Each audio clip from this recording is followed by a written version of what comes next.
Bom dia. Eu e o Matheus vamos apresentar um pouco agora sobre algoritmos gulosos, ou também conhecido como greedy algorithm. A abordagem que os algoritmos gulosos se destaca é por buscar escolhas locais que parecem ser as mais vantajosas naquele momento, sem observar o problema por completo.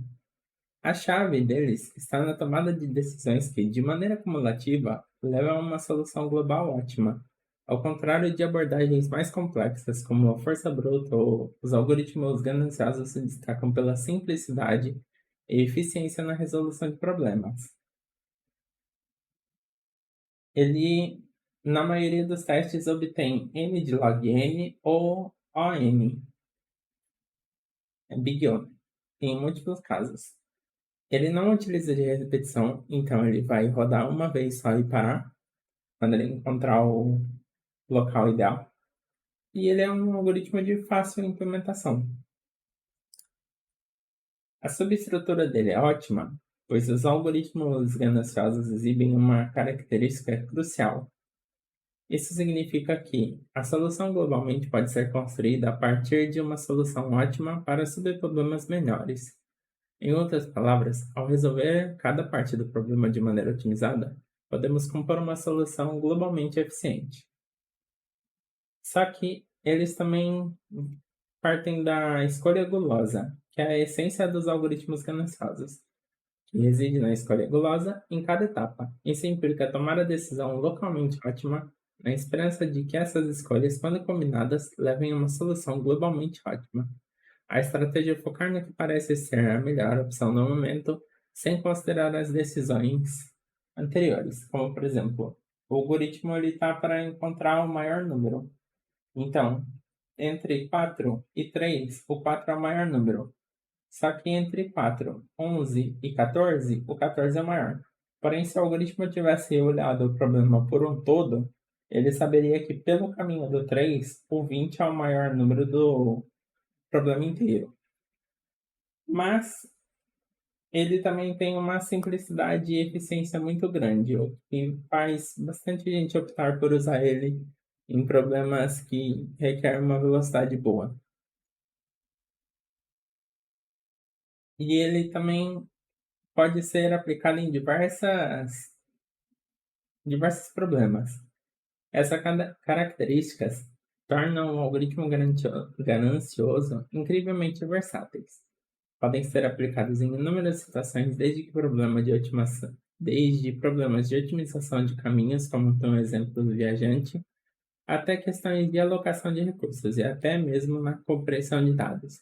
Sua flexibilidade e eficiência os tornam ferramentas muito valiosas em muitos domínios da ciência da computação.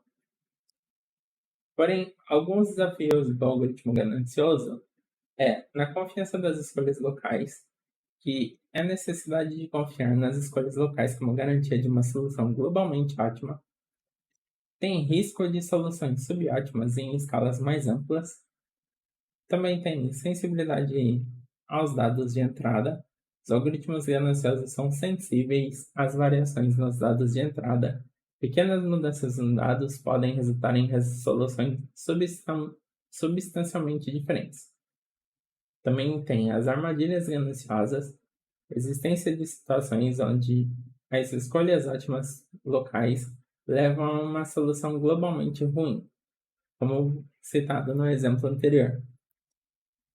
Identificação e mitigação dessas armadilhas é crucial para o sucesso da abordagem gananciosa. O equilíbrio entre a simplicidade e a eficiência. É a necessidade de encontrar um equilíbrio delicado entre a simplicidade dos algoritmos gananciosos e a necessidade de sua eficiência. A avaliação cuidadosa sobre quando optar por abordagens mais complexas. E a variedade de contextos, que é o reconhecimento de que os desafios podem variar dependendo do contexto do problema. A adaptabilidade é crucial para lidar efetivamente com diferentes desafios e limitações. A importância da compreensão profunda é que a compreensão profunda em questão é fundamental para superar os desafios. O conhecimento do domínio ajuda a aplicar os algoritmos gananciosos de maneira mais eficiente de maneira geral. Perspectiva crítica. Desenvolvimento de uma perspectiva crítica ao utilizar os algoritmos gananciosos, reconhecimento de que nem todos os problemas são adequados para esta abordagem. E agora o meu colega Matheus vai continuar a explicação. O seguinte cenário descreve uma situação onde um vendedor ambulante precisa vender seus produtos em diversas cidades. Para tal, ele necessita encontrar o melhor caminho para percorrer até que chegue a seu destino final, de modo que ele minimize seus custos durante a trajetória.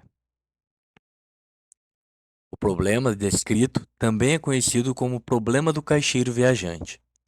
A título de curiosidade, o caixeiro se trata de um vendedor ambulante que vende produtos fora do local onde estes são produzidos. O cenário descrito anteriormente descreve uma situação onde é necessário fazer uma otimização de rota para que podemos encontrar o melhor caminho. Observando o grafo, temos nós que representam cidades e arestas que representam o peso, o custo de se percorrer o caminho de um nó até o outro, ou seja, entre as cidades. Se fôssemos utilizar algoritmos gulosos ou para resolver o problema do melhor caminho, também conhecido como problema do caixeiro viajante, perceba que, se partirmos da cidade 0 com o intuito de chegar à cidade 4, aplicaremos decisões ótimas locais para na esperança de encontrarmos uma solução ótima global. Portanto, a partir da cidade 0, avaliaremos que o caminho de menor custo é o caminho até a cidade número 1, com um custo respectivo de 4. Ao chegarmos à cidade representada pelo nó número 1, faremos novamente a escolha. Portanto, o caminho de menor custo é novamente o caminho de peso 4 até a cidade 0. Perceba que a aplicação de algoritmos gulosos nesta situação causou uma redundância, onde o caixeiro viajante estaria viajando apenas da cidade 0 para 1 e da 1 para 0, e portanto nunca encontraríamos uma solução, sequer ótima. Para tal, podemos fazer implementações considerando as especificações de cada problema. Neste exemplo, consideraremos então que o caixeiro viajante é capaz de se recordar de qual cidade ele veio e, portanto, nunca tomará essa decisão. Ao partir da cidade representada pelo nó número 0, ele encontrará o caminho de menor peso, portanto, o caminho de peso 4 até a cidade representada pelo nó número 1, e então executará novamente a sua decisão gulosa. Se recordando de onde veio e nunca assumindo este caminho, o próximo caminho de menor peso é o caminho que representa a ida até a cidade, representada pelo número 2. Uma vez no número 2, faremos a mesma decisão e encontraremos o caminho de menor peso até a cidade de número 8.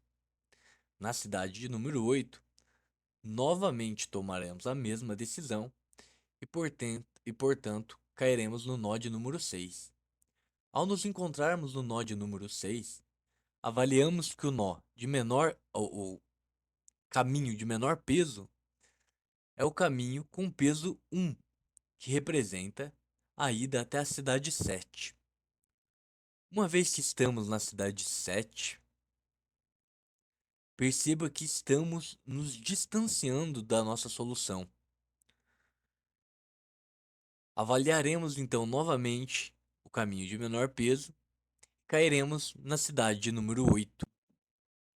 Caso o algoritmo consiga se lembrar que já esteve no nó 8, ele optará por não seguir este caminho e então fará a sua próxima avaliação. O caminho que representa o menor peso, desconsiderando o nó 8, pois ele já foi visitado, é o e o nó 6, pois ele também já foi visitado, é o caminho com peso 8, que representa a ida da cidade 7 à cidade 0. Perceba que novamente caímos em redundância. Partimos da cidade 0 e retornamos à cidade 0, mesmo nos recordando de qual cidade partimos. Porém, ao alterarmos o conjunto de dados que especificam o problema, podemos então encontrar uma solução. Para tal, consideraremos que não mais o peso das arestas representam a distância, porém agora esses valores representam a quantidade de otimização dessa distância.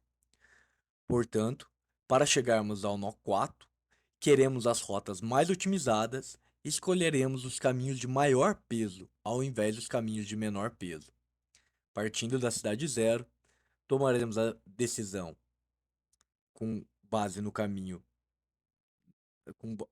tomaremos uma decisão local ótima e, portanto, escolheremos o caminho de peso 8, pois 8 representa a otimização ou a eficiência desta rota. Uma vez no nó de número 7, faremos a mesma avaliação e, portanto, cairemos no nó 1, considerando ainda que consigamos nos recordar de quais cidades já visitamos. Uma vez no nó 1, faremos a mesma avaliação, escolhendo o caminho ótimo local, portanto, cairemos no nó de número 2. O próximo caminho que possui valor otimizado para a gente seria a rota que representa a distância do nó 2 ao 3, com peso 7, portanto, a mais otimizada dentre as rotas disponíveis. Uma vez no nó 3, faremos a decisão do melhor caminho ótimo novamente, portanto, cairemos no nó 5 através de um caminho que tem peso 14 de otimização. Uma vez no nó 5, então tomaremos novamente a nossa decisão, nos recordando de qual cidade já visitamos e finalmente cairemos na solução, numa solução possível do caminho que representa o 0 até o 4.